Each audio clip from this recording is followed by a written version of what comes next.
In 1945, after the smoke of the Second World War cleared, Britain didn't just rebuild its cities, it rebuilt its soul.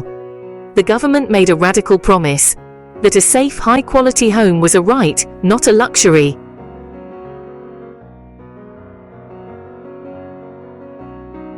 This wasn't charity for the destitute.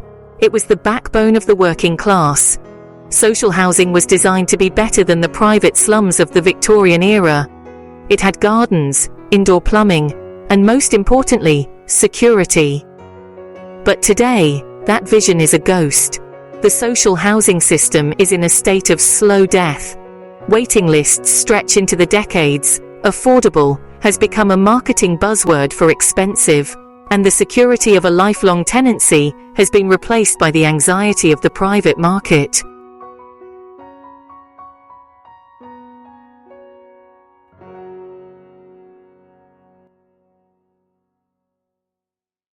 To understand the death of social housing, we have to remember why it was born. In the late 19th century, the private rental market was a nightmare of exploitation. Reformers argued that the market could not provide for the common good. After the 1919 Addison Act, council housing became a matter of national security. The goal was simple: provide a home that allowed a family to flourish, independent of the whims of a landlord. For 30 years after World War II, both major political parties raced to build. In the 1950s alone, the UK was building an average of 126,000 social homes every year. Compare that to today, where we often lose more homes than we build. This was public luxury. The Bacon-Tray estate in London or the massive developments in Sheffield weren't just buildings, they were the physical manifestation of a social contract. The 1980 Housing Act changed everything. The right-to-buy policy allowed tenants to purchase their council homes at massive discounts. On the surface, it looked like a triumph of the property-owning democracy. Millions of families gained an asset. But there was a fatal catch. The money from the sales wasn't used to build new homes. It was swallowed by the central treasury. Since 1980, nearly 2 million council homes have been sold in England alone. But here is the irony.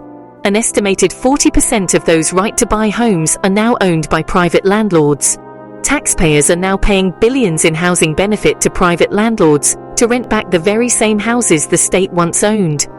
We didn't just sell the houses, we privatized the profit and socialized the cost. In the last decade, a new term emerged: affordable housing. It sounds the same, but in the world of policy, it's a sleight of hand.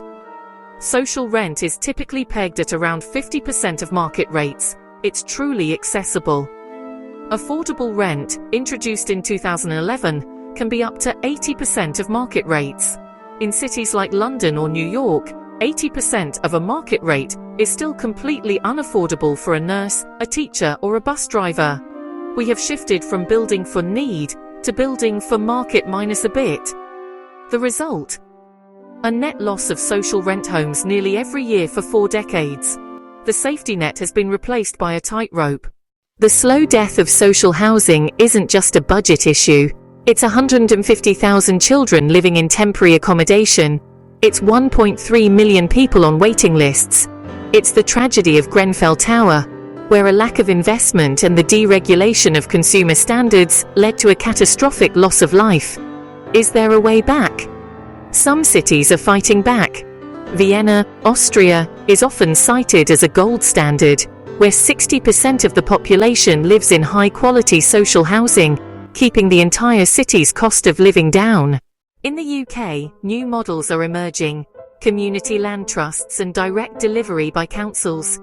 But it requires a return to the 1945 mindset, treating housing as critical infrastructure, like roads or hospitals, rather than a speculative asset. Social housing was never meant to be a last resort for the desperate. It was meant to be the foundation of a stable society. When we let it die, we didn't just lose buildings, we lost the idea that everyone deserves a place to belong.